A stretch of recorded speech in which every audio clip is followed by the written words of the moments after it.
So if you're wondering why you're going into a bunch of listing presentations and you're not getting the listing and other people are getting the listing, it might be because you're doing them all the exact same way and you're not even acknowledging or trying to determine what behavioral profile the animal is that's sitting in front of you. Okay, so here's what I was thinking about talking about today, because we're kind of in a weird time in general, like in society. We're at a very, very busy time in real estate, and we're in the middle of the harvest season in July. So we have very low inventory. It's a very difficult time to communicate with people, I found at this time. I would refer to this as real estate negotiation training, because that's something that I would like to discuss is real estate negotiation training. But I don't want you to think in the traditional sense of real estate negotiation training. We have got a lot of people we negotiate with as real estate agents, not just buyer and seller negotiating over an offer. Although that's a big part of it, we're negotiating with tons of different people, whether it be our own clients, whether it be appraisers, whether it be escrow and title officers, lenders, just about, right now with everyone being so busy, tensions tend to flare. You have agents that don't get offers accepted, so they get us frustrated. So there's a lot of knuckles banging and heads banging at each other in the summer months when things are very, very busy. That creates a lot of animosity between human beings. And one thing that I have found is the top agents, the most successful human beings in this world, are good at navigating through that animosity and not getting into it. They're not the ones fighting. They're not the ones yelling. They're not the ones being frustrated. The successful ones are usually kind of navigating the ship and just holding the wheel straight, and they're doing their best to get along with the most people.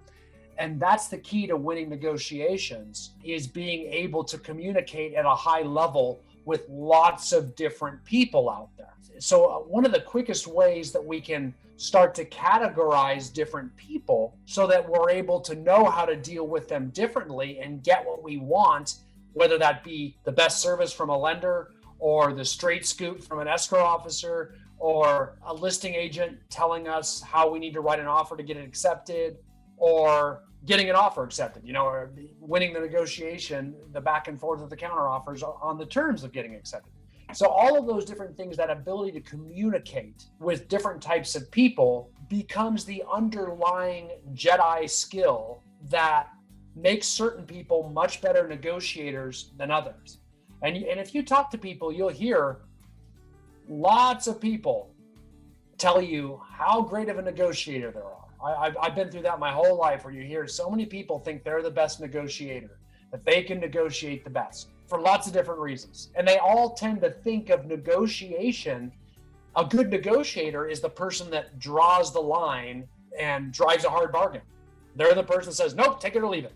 They're the most stubborn person, the person that just stops and says, I'm either going to do it here, and then I'm going to make the other person come all the way to me.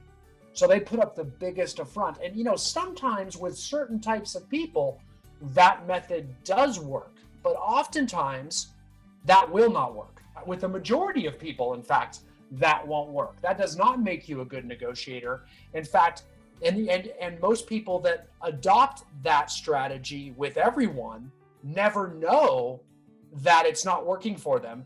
They just walk away from 80% of the deals because people didn't meet them halfway. And they think, well, that's a bad deal because they didn't meet me halfway, or they didn't come all the way to me. So they miss out on a lot of good transactions, a lot of good opportunities in life because they just drive a hard bargain with everybody. You understand there's different types of people that we need to negotiate with differently. And one of the things that, one of the best tools that almost any great negotiation strategy or training is going to start with is going to be with behavior, right? And I know you guys, a lot of you have heard me talk about this before, but I think right now more than ever, it's very important that we take a look back into the DISC behavioral assessment. You can see in the chat room off to the side at the bottom of your screen, you can click on chat if it's not opened up. I put a link off to the side in the group chat that you can click on, and it will take you, if you do not know your DISC behavioral profile, you can go take an assessment right there. and it's free. It doesn't cost you anything. You get an email with your assessment report. So you'll know what your own DISC behavioral profile is. And so that if you don't know it, take the DISC. Again, it's a free thing. It's on my coaching website. You'll put in your email, take the DISC, take you about 15 minutes. You'll get an email and know what your DISC behavioral profile is if you don't know. You want to test somebody else, you can give it to them as well too. It's fine. It's a free thing. Doesn't cost me any money. So at this point, so go crazy with it. But in a nutshell, just as a brief overview, before we get into the nuts and bolts of how we use the DISC in negotiations, I do want to make sure I go over the DISC with you and kind of give you an idea of what the DISC means and what the different DISC profiles are all about. So what I'm going to do is share my screen with you really quick and give you a quick look at it. I'm going to start over here with the D behavior first. It's pretty easy. The D behavior is a very dominant, direct behavior. Okay, these people can be perceived as not very social. I'm just going to start picking on people in the office since you all know each other in a lot of different ways. This is the person that, often doesn't have time or doesn't want a lot of small talk. Okay, so people in the office, my wife, Robin, Apple Coriol's a D behavior, Jillian's a D behavior. These are actually very nice, very good people, but they're often in a hurry and they hate to have their time wasted, right? So stopping and chatting and small talk is not a D strength, right? So if you have a client that's a D behavior, you need to be very quick and to the point with them. Long stories, lots of small talk, a lot of catching up is not going to win you a lot of points with this particular client. If you are a buyer's agent and you are working with a D behavior listing agent, boy, a lot of chatting is not a good idea. In fact, probably texting that person is a good idea. Because they don't want their time taken. They're very, very, very, very guarded on time. Whether that's right or wrong, I don't know, nor do I care. It just is. So we have to kind of play the game that's on the field. That's the game that's on the field with the D. So if you are an I behavior and you're talking to a D, understand that, they're going to want you to they're going to want to end that conversation very, very quickly, a lot quicker than you will. So know that about yourself. If you want to get along, if those people I just said are difficult for you to get along with, stop trying to shove a square peg through a circle hole. It's not going to work. They are different. So modify your behavior. Like if you just start becoming very quick with them and very fast and very courteous of their time, you don't ever bop in on them. They hate to be bopped in on. So if you just drop in unannounced, you train wreck a D and their entire life. I too am a D behavior.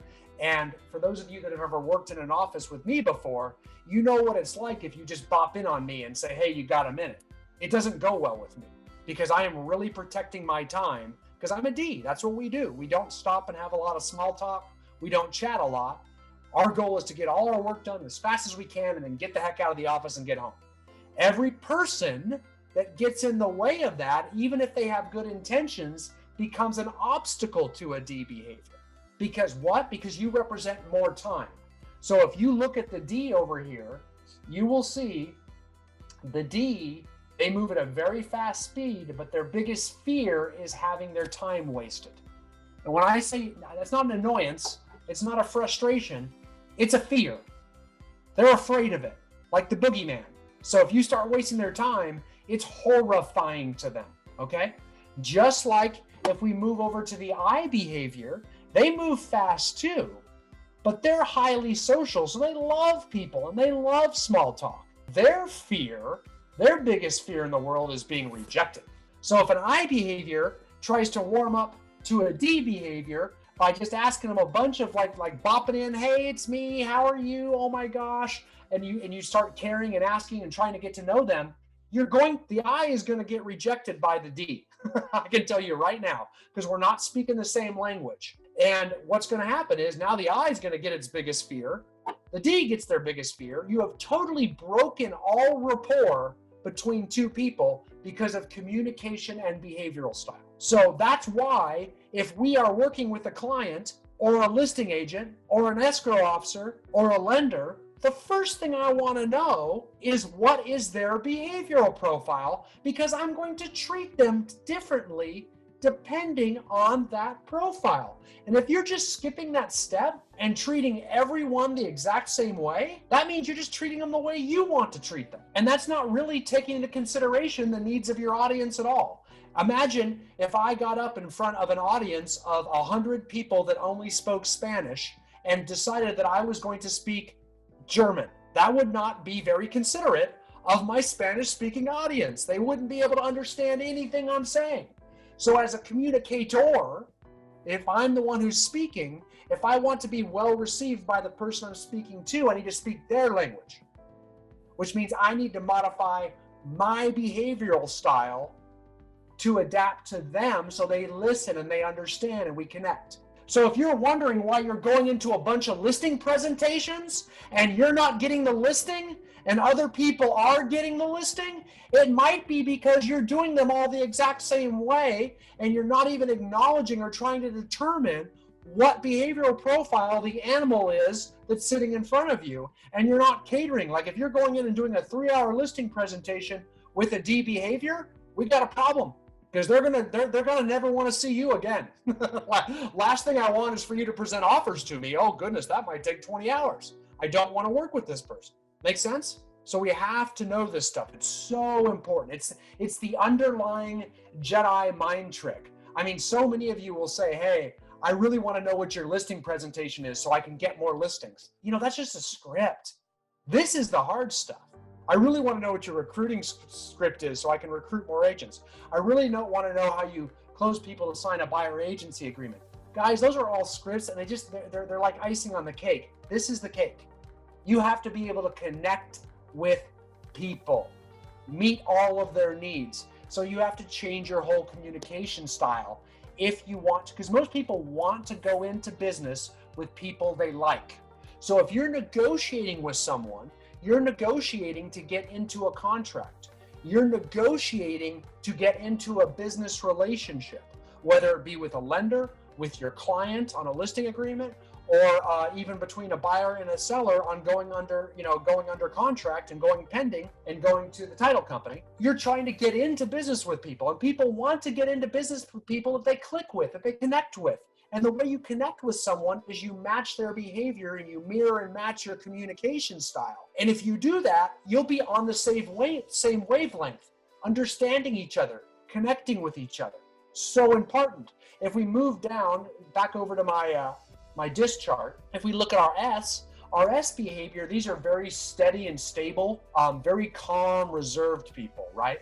So the S behavior is, I'm going to come back to me for a minute, is extremely steady in the sense that you won't hear a lot of voice fluctuation in them. They're going to be speaking in a much more subtle, reserved, quieted voice that's extremely calming. They're not going to be nearly as excitable as I normally am. They're going to start talking like this, and they won't talk that much. They tend to be more of a listener than a talker. They have a very strong filter on. So when we are talking about an S behavior, they are the ones that are always acting the most professionally, which is why they are the most common behavioral profile to find, because society raises S's. We teach people to be well-behaved, well-mannered, listen first, talk less. Those are all things that are the hero in most TV shows, movies, are S behaviors. Everybody wants to be them because you're always behaving like you should be. If we move over, I'm gonna go back to a screen share and show you my C behavior. The C behavior over here in the corner, they are, think of an engineer, right? They are also more reserved, but they're very analytical people. They are very robotic in their voice, so they will tend to speak like this, with little gaps in between their words, because they're speaking slowly to collect all of their thoughts, to ensure that every word that leaves their mouth is the correct word and it's enunciated clearly, because they don't like a lot of mistakes in everything they do. They love data. They liked a lot of research. So if we're going on a listing appointment with a C behavior, which we should be able to pick up on the phone, we know they're a C, that means I should be bringing them like 15 CMAs. And we should be going through lots of data, lots of comps, lots of analysis, Because if we're able to do that with a C seller, they'll be able to sign the listing agreement with you because they'll feel like you've done enough due diligence in your listing appointment to feel comfortable with going ahead and signing. Yeah, we've done enough due diligence. Because if you're too quick with a C, they're going to say, no, not yet, because they feel rushed. They feel like there should be more time spent on this. This is an important thing. So we got to do more work, even if it's useless work. C's need data, they need research. So give it to them. You're getting to see what they want. Even though you know it really only takes about 5 minutes to look at their house and 5 minutes to look at the comps to get a good price for that house that it'll appraise for and it'll sell for. They want analysis over the type of dandelions they should plant in the backyard and the type of paint to put on the curb and the best times to show. They want lots of stuff that's really irrelevant to the home buying process, but they want to feel like they've done their due diligence and they've done the research. So that's the idea behind it. Knowing this D behavior, the I behavior, the S behavior, the C behavior, knowing their fears, knowing their motivators, knowing their bottom lines is very, very important to be able to negotiate with different types of people. So I know some of you guys have come on later. So if you did, please, if you look in the Zoom group chat notes, there is a link there where you can take your own DISC assessment to find out what your behavioral profile is. It's free, doesn't cost you anything. It's on my website. Just click on that link. It's about 15 minutes to take the assessment. You got to give them your email address and they'll send you a copy of your own customized report that'll tell you what your behavioral profile is. And boy, do I recommend doing that, because you got to know who you are first if you are then going to modify your behavior to match somebody else's, right? So let's take a look. Does anybody have questions or thoughts about that? Ideas, things they want to chime in with along those lines? And this is my DISC style identification. Okay, so the first thing we got to do, because we unfortunately when we represent different clients, we can't like give everybody a DISC assessment and then start, if you put an offer in with a listing agent, it might be unusual to ask the listing agent to take a DISC assessment so we can know how to communicate with them.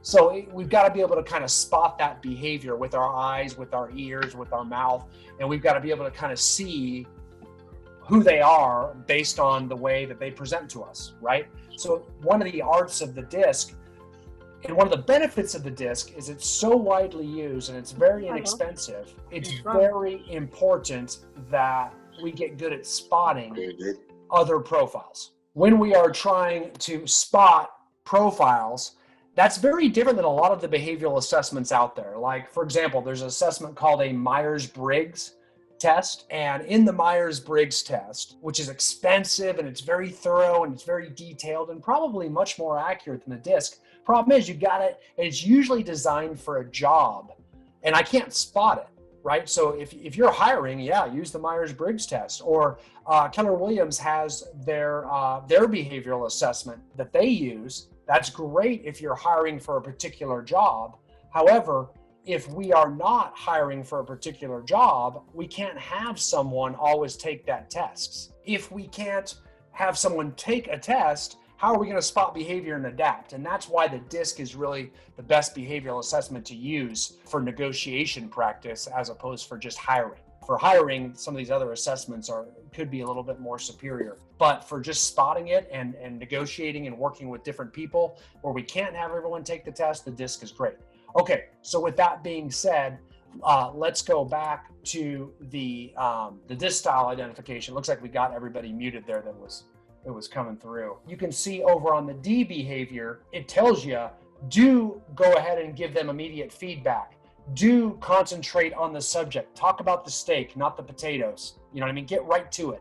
Don't beat around the bush. Just rip the Band-Aid off and get right to it, or you're going to see a D behavior just going, oh my gosh, like, come on. You'll see their hands even move, like, get to it. You I behavior, chatty Cathy, go. It's tough, right?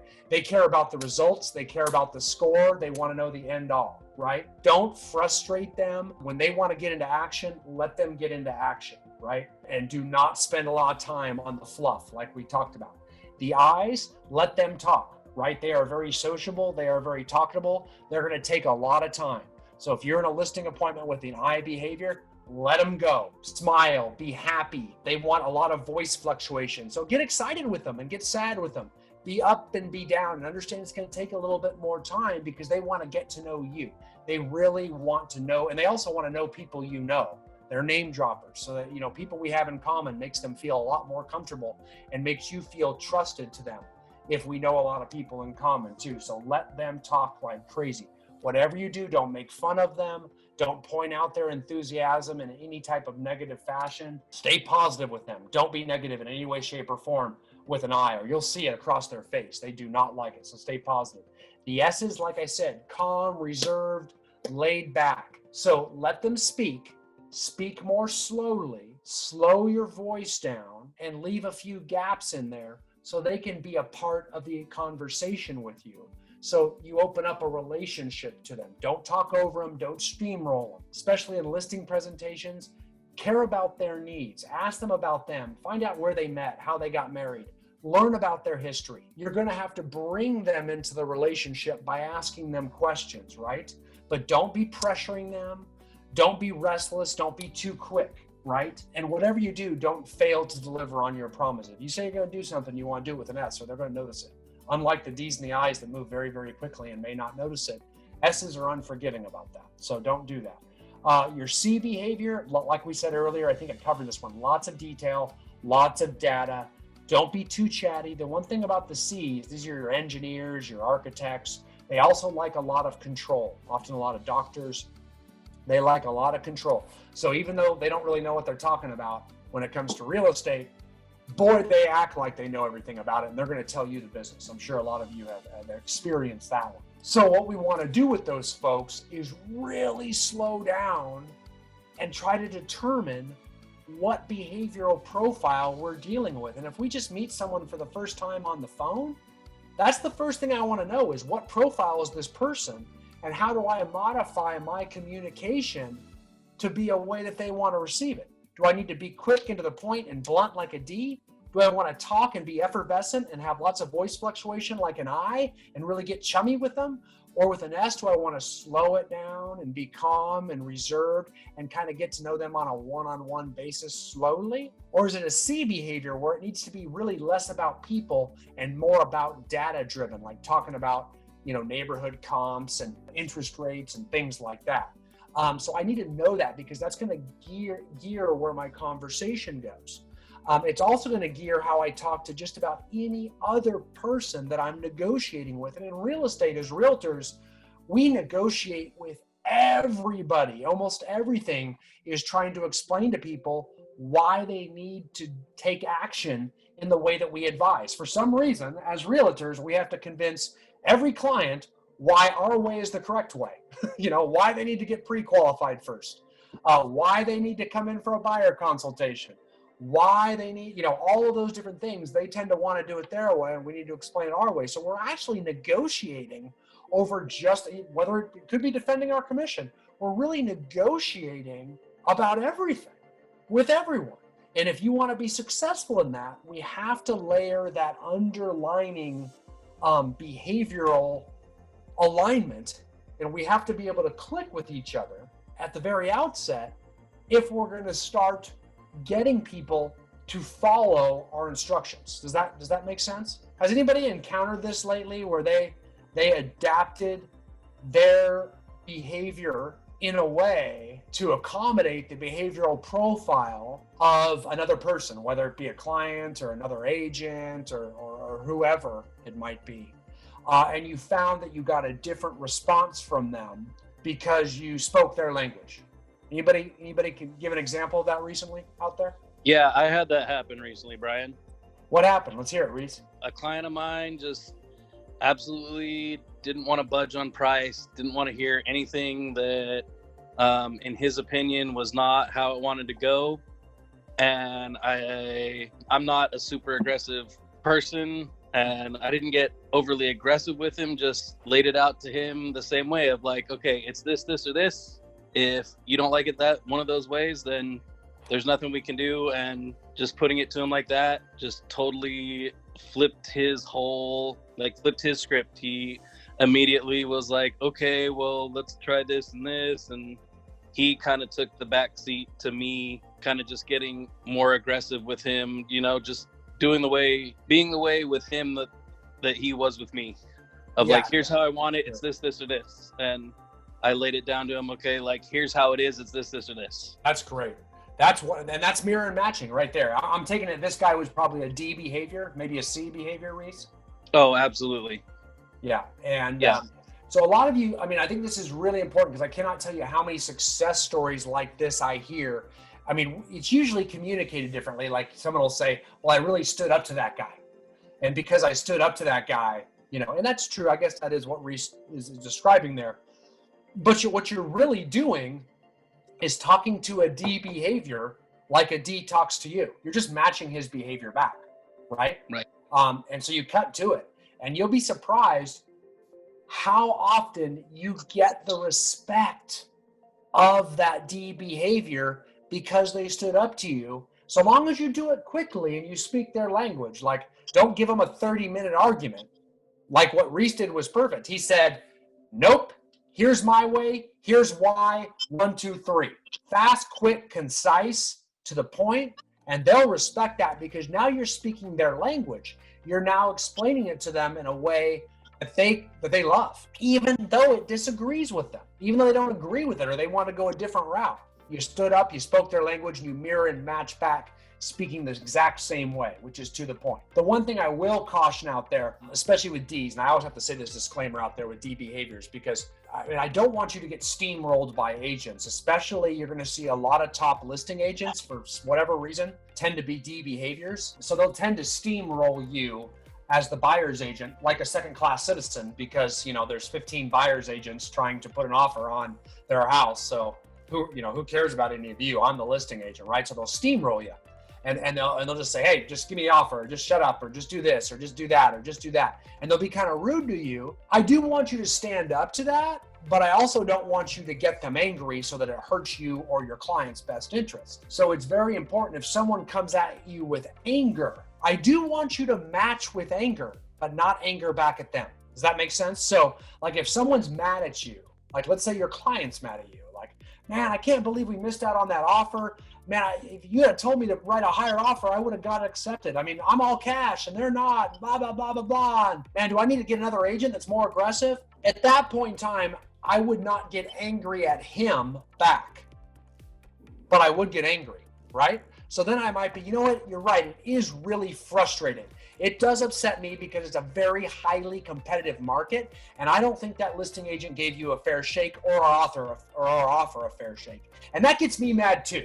And I'm upset about it. And so now I'm showing that D behavior that I care. I'm getting him validation that I hear him and that I'm mad too. And I understand his frustration. I'm just redirecting it at somebody else or something else, the market or another person. I'm not getting mad at him for getting mad at me.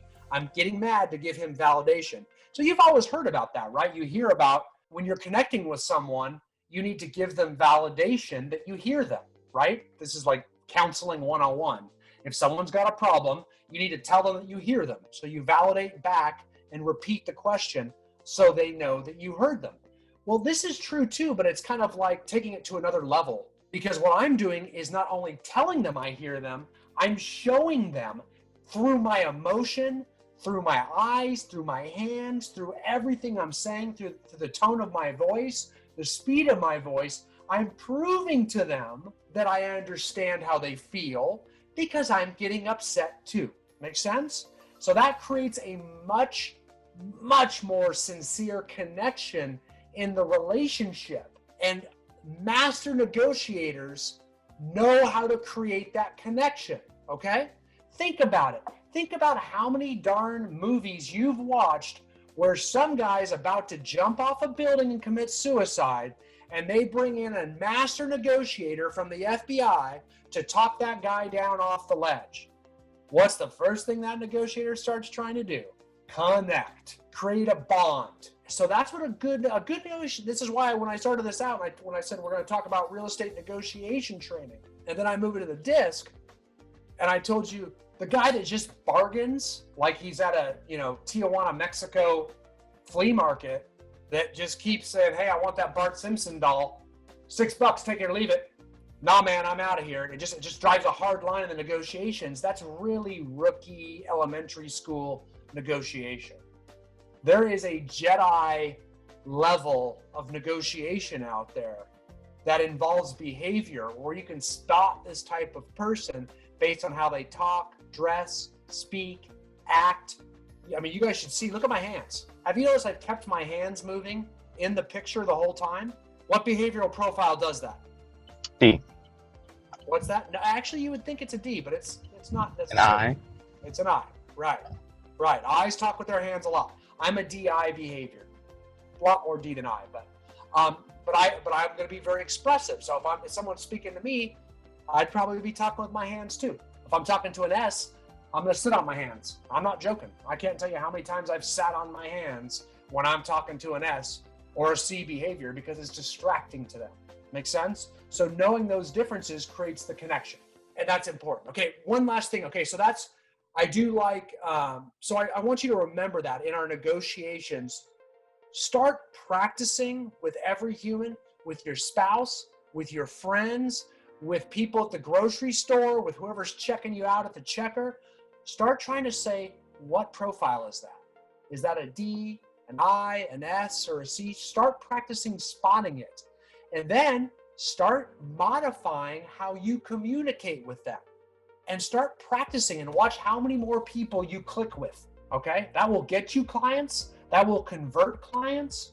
That will also help you negotiate through thick spots. It'll help you have very difficult conversations. Because some of the hardest conversations, boy, that's when you really settle down and try to pay attention to your profile, right? And this stuff gets very deep. I'm just trying to give you the intro level, but I'm assuming you're negotiating verbally, but oftentimes you're negotiating in writing. So if a D behavior gives you an email, it's typically going to be one sentence. If you're a C behavior, your natural tendency is going to be to respond with an essay, 5 paragraphs, opening, closing, and 3 main points in the middle, IRAC formula, right? And so that's going to come back, and you're not mirror and matching at all. As a D, I'm like, oh, look at this. I got to read this whole thing. Do I have to respond to all of this? Like, oh, this is a nightmare. So I'm turned off before I even start reading the subject matter of what you're negotiating about. Or if I'm a C behavior and I give you 3 paragraphs and you're a D and you respond back with 1 sentence, you're going to make me feel like you're sloppy, that you can't write. You might be unintelligent. Definitely not, you don't care that much if you just took the time to write one sentence back and I gave you an essay. So mirror and matching communication is crucial. Mirror and matching communication is crucial. Understand that S's and C's typically like to email more. I's and D's like to text more. So you'll start to know that. So start to learn to modify and speak their language as much as you possibly can, especially as you're moving into negotiations, because you will have more favorable negotiations for you and your clients if your relationship is better with the person that you're negotiating with, if that makes sense. Okay, so I see some things in the notes that I saw on here. Again, the link, if you want to know your own DISC behavioral profile, please go in the link I put in there at therealestatetrainer.com/DISC/. You can take your own DISC and get your own email for free, no problem there. So again, that's therealestatetrainer.com/DISC/. And you will be able to take your own DISC for free, which is kind of cool. Andrew, are there basic upfront questions you can initially ask to help identify their behavioral style? Ooh, that's a heck of a question right there. Yes, there are some basic upfront questions with that. But believe it or not, it's not necessarily the answer, it's how they answer, right? So I think a lot of you guys have seen our buyer and seller lead sheets, okay? Our buyer and seller lead sheets. It's a question like if you've got a lead on the phone, someone who wants to buy property, that's a buyer lead. We pull out the buyer lead sheet. Someone who's interested in listing their property, they're going to pull out the seller lead sheet, right? And again, if you guys don't have these, you can go to therealestatetrainer.com and pull it up. But I'll give you a heads up on there. But The buyer lead sheet has a series of questions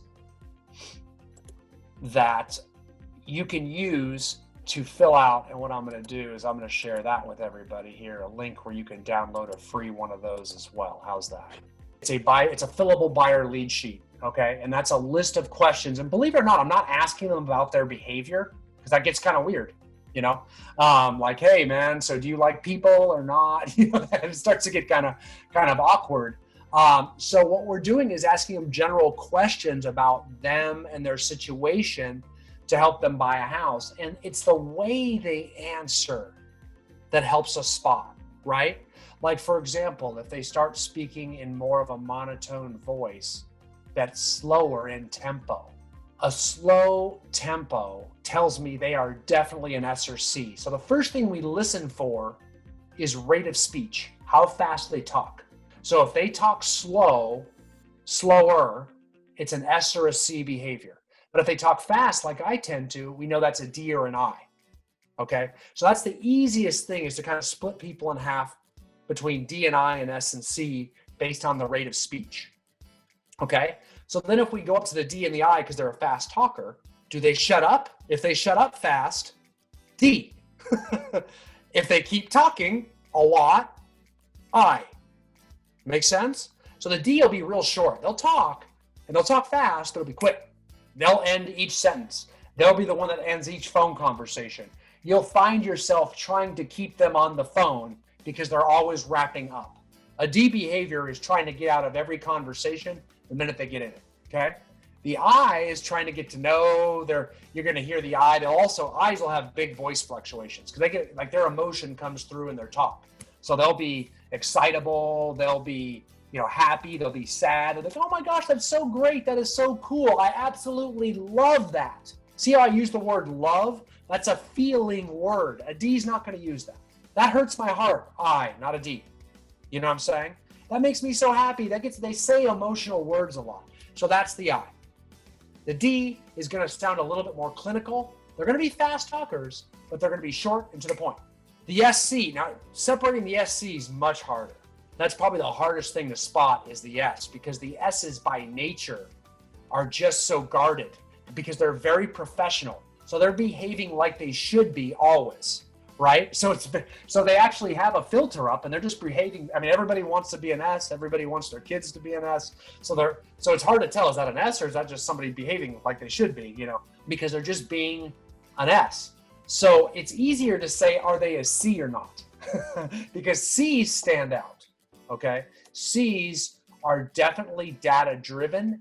They talk slow with gaps in between their words. They sound almost robotic in a monotone, but they also try to take control. That's where the S's don't try to take control. You've all worked with a C at some point where they thought they knew best and they wanted to dictate how things would go. Even though you're the realtor and you know how things should go to get them what they want to start driving and taking control. Now that could be a D behavior or a C, but if they're speaking slowly and monotone without much emotion at all, that typically starts to become the C. They get very analytical. They don't really want to get to know you. They don't want to talk about other people. People doesn't come into the conversation at all. They could care less who you know or who you know in common. They're going to talk all about the comps, the stats, the data. They want to know where you're marketing. They want to know how much you charge. They want to know the details. They don't care about the people involved as much. So separating those are much, much more difficult. So I hope that helps a little bit with everyone. Does that kind of answer your question, Andrew? So it's how they say, not so much what they say. So just being able to ask a lot of questions and have them answer, and then you listening for how they answer is the key. And it comes with practice, but you'll get it down. Okay? Does that help? I'm hoping that helps. Okay, so it sounds like you guys got all the links, which is good. Thanks. All right, guys. Well, I hope that helps you guys with your negotiations. Again, this was real estate negotiation training, really using the DISC behavioral assessment, by using behavior as our underlying foundation to build rapport and communicate in a method, in a way that builds rapport and builds a relationship so we can get both ourselves and our clients what they want. Okay? So guys, have a good one. I hope this helps. And again, every Tuesday, we will be back here at 1 o'clock. So I hope more of you jump in and join in, and we'll go from there. Thanks again.